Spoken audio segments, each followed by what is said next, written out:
Musulod ka sa Davao International Airport, walay aircon. Init kay Queen as in. Ma'am, sure ka? So welcome to my channel, guys. Of course, it's me, your Queen's Network. So hello guys, good evening, hi. So nandito kami ngayon sa Miss 6'9". Cafe. 6'9 ay kami na pala. Kami na, 6'9". 6'9, kukunin muna natin, ma'am. Sige. So ito ang aming order, isang Thai tea. Basta yun. Tapos isang blueberry yan. At saka croissant. Diba blueberry at croissant? Yan. O niya. Naman ta diri ang natong topic sa Pilipinas. Kumusta yung pag-uwi mo ng Pilipinas? Okay lang, magastos. Ang pinagagawa mo doon? Ligo lang sa pa. Ako mo katong ipurol mo? Now, ang most of the time, wala lang, stay sa balay. Kaya init ka, may as in, kabalo ka. Sa Pilipinas, basta ang initan, natingala ko sa akong mga kauban. Wala kasi lagi singot, pero ako, perting singot-singot na ako. Wala, naadan ng init, mas katar. Ha? Perting initas katar. Dating init sa Qatar, pero naaman ka perminti sa aircon. How? Dito ba yan? Wala yung mga aircon. Perminti lang kung mag-stay sa kwarto ka para lang bunaw. Na pag-uli, lagi na ako, Drake ako kasi nabayaran sa kurente. Di pa ningil ko sa kumanghod. Dako yung kurente. Pila man pwede yung bayaran? 8,000 siya to? Isang Grabe. bulan lang na, ha? Grabe kayo. Wala. Uy, hawa-hawa. May talong-talong. Lagi. Para din nakamag aircon. Nakabatay na naman. Ya, pagkahuman, natunig Davao Light. Mura to yung Davao Light. Wala aircon. Kasaway ka. Davao Light, magpapalaway aircon. Masa may nasa Davao lang? Nandito nga dito ka, magpastahod ko ng kuryente sa kuan. Saka itong mag-una ko ng balay. So, sabi ko yung mga documents. So, sige na mo, hinulat sakit kaya kung ulo pa sa kainita. Mo ba? Sa sunod sa office, wala yung aircon. Siguro na yung aircon, hindi lang kakaya. Paging Davao Light, baka naman, bakit walang airport? Tinuod yun, Davao Light, Matina branch. Basta nga itong time, Pero wala yun siya uso ang aircon. Musulod ka sa Davao International Airport, wala yung aircon. Init kay Queen as in. ma'am, sure ka? Basta nga Sure. palungra. Ang Qatar Airways, gikan sa di ba muna siya Cebu direct to Davao. So, nasa siya sa international na airport. Davao sa Davao Airport, hindi dito sa domestic. Wala aircon jud. Ano ka makasaway ang mga tao na lagi maulaw ka. Maulaw ta. Pangit yung Davao International Airport, hindi may pagmalaki. Pangit yun.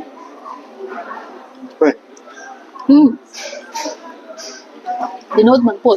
Balas lang mo sila, tinood man sila. Sikin sa pasultiyon, pangit yun siya.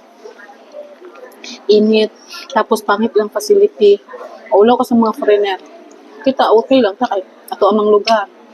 Pero kanang yung mga bisita ba, isod. Nakaingon ko na, okay na to kay direct ang flight. Doha to Davao. No, hindi man, lain kay airport. Pero direct flight ang iwala. Qatar Airways. Qatar Airways. Ay di, mahunong na 1 hour sa Cebu mo. Hunong na kadali. Tapos after lupad na po, Davao na. Hindi ka magbalhin-balhin. Pero wala mo naog sa Cebu. Wala na og. Naguwat ra mo 1 hour, anak. Puno ko na yung plano. Puno. Ano ba? Kaya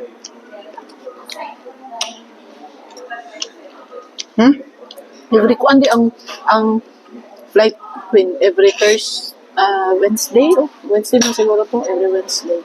Pero, Loy, shocking man kung wala aircon sa, naman siguro aircon, wala pero hinay lang. Kadlawon mi naabot. Gamay na kaayo ang ninaog sa Davao. Kaya ang mostly na naog sa Cebu.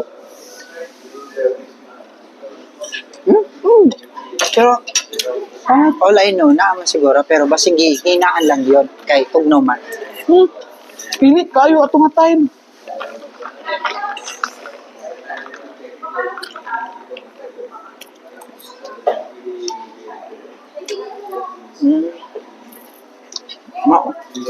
Hmm. Beijing, the government, bakit mainit? Sa Davao Airport. Davao Airport daw kasi galing sa Davao to eh. Taga Davao siya. International flight, Doha, Qatar to Davao. O bakit naman ganon? Para mainit naman Tapos daw. ang toilet, tatang hugawa. Oy, kumusta ang maintenance? Bakit ganon? Alam, wala ko nag-expect. Kaya ano, first time man ako sa international airport sa Davao, paano ako sa domestic. Kasi, ang ato ka sa domestic, ito makamusulod. Hmm. Dahil masudlan yan. So, pag sulod mo, okay man, na may aircon, na napay ko, although gamay lang siya. Pero ang kuan jud, ang international airport nga pag-arrival, Ang exit, kanang departure na international. okay po. Pero ang arrival, pangit. Hindi ka makaingong welcome to Davao. Ano ba? Hmm. Wala.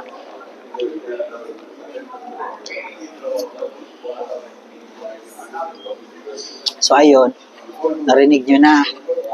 International Airport Davao. Arrival area. Pagkaon ni kuan ni Kaunig.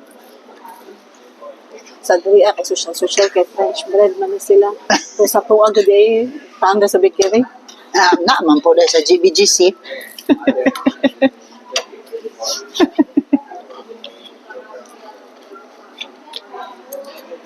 Pero in fairness, dami ng bread. No? Hmm. Tamis nga aslom nga. Sa ba?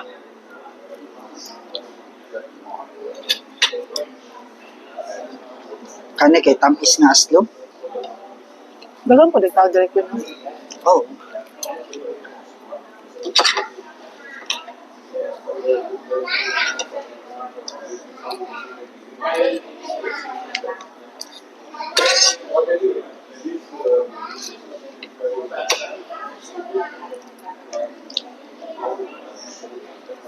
So ayun. Dito lang muna at kakain pa kami na marami. Bye!